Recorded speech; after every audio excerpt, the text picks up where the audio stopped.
Yes, hello everyone, welcome back to Newcastle Fans TV, where the lads have come away with a 2-0 victory here at St James's Park. If you haven't seen the last word, which we did live, go and check it out. If you haven't seen the match reactions, go and have a look at them. And on NFTV Extra also, we have a match vlog, our sister channel. But this score and the players, we're going to rattle through all of the players who featured today, and we're going to start with Nick Pope, who I thought was fantastic. He made 2 great saves in particular second half. One low down and one high up. For me, Nick Pope done everything right, except from even from those 2 saves, we take them away. Coming for crosses fine, his kicking was fine. I'm going to score Nick Pope an 8 out of 10 today. Fantastic performance. Right wing back we'll start off with. Obviously Eddie Howe went with this, and Jacob Murphy had a couple of positions playing here today. Jacob Murphy, he did okay, I feel. I don't think it was spectacular. I'll give him a 7.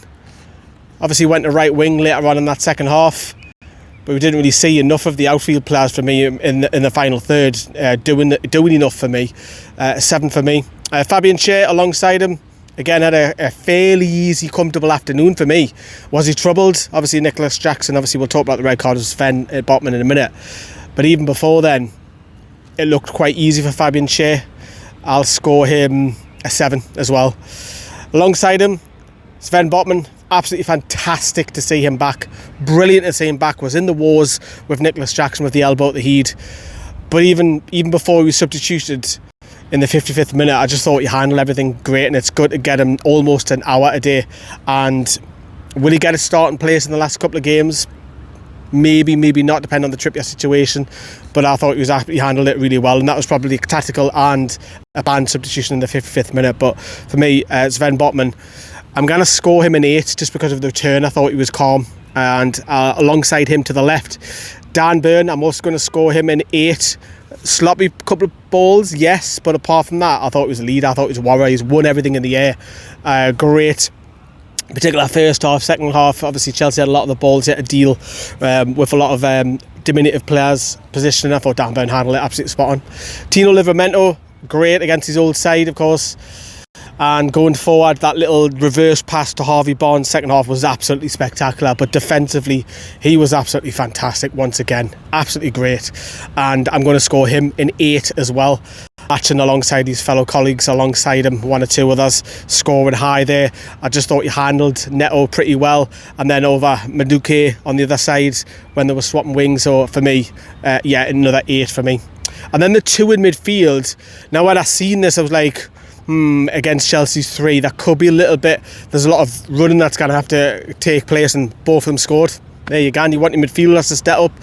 Tonali, not his greatest game. No, got off early at scoring up at the Leazes. First half, I thought Bruno and Tonali as a pair were handling Chelsea. Second half, I thought we struggled a little bit in that midfield, hence why Miley came on to try and protect the defence and go to 4, but your usual system of 4-2-3-1. But I thought Tonali was fab. Scoring the goal, got off to a mark, 8 out of 10. He can perform better, but I'm scoring him an 8 because of that goal. Also the same reason with Bruno Guimaraes, scoring an 8. Also, just with Bruno, that out, I don't know if you'll see it on the highlights if you haven't been in the game.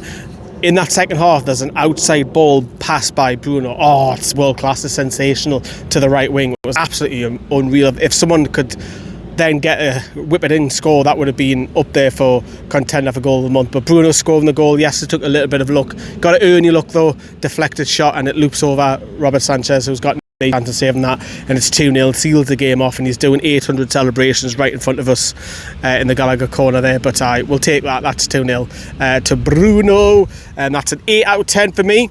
Let's move to Anthony Gordon. Now, where was he playing? That was the speculation, but he was over on that left-hand side. It was drifting over that left-hand side. Busy, in particular first half. I thought second half probably caught up with him. I don't think I don't think I'm going to score him too high. I'm going to score him I don't know with this one. I'm kind of on the fence of this one. Do you know what? I'm going to score him a 6. That might surprise 1 or 2 years. I don't think many of our attackers are going to score high here.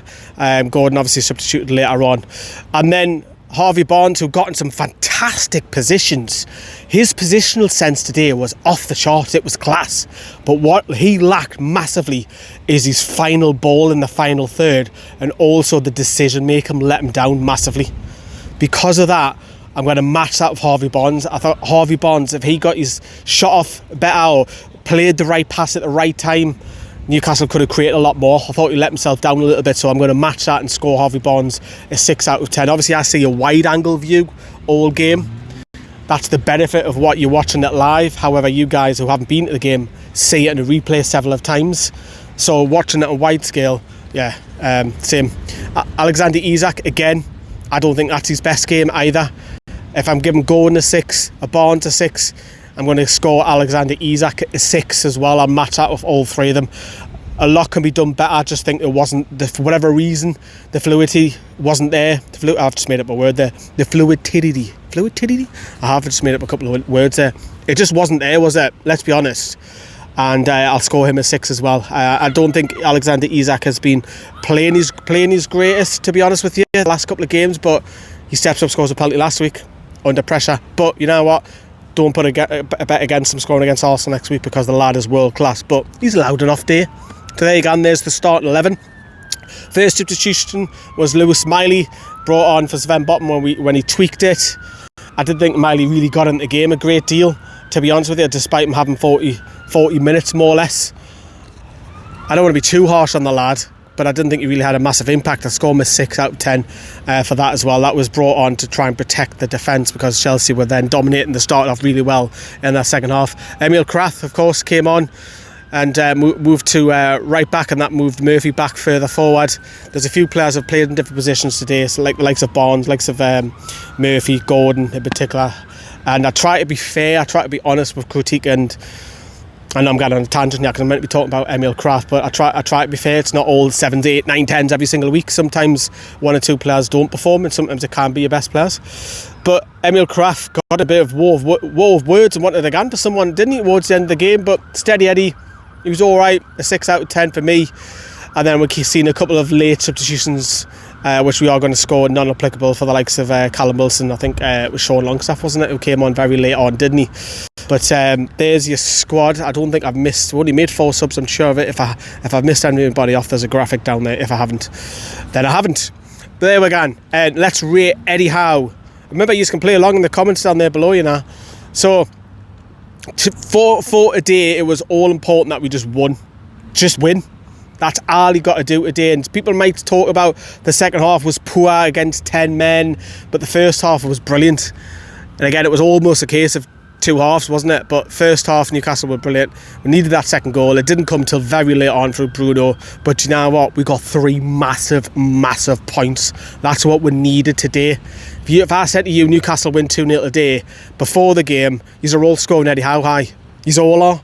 So because of that, I'm going to score him a really high 9 out of 10. That might surprise 1 or 2 years.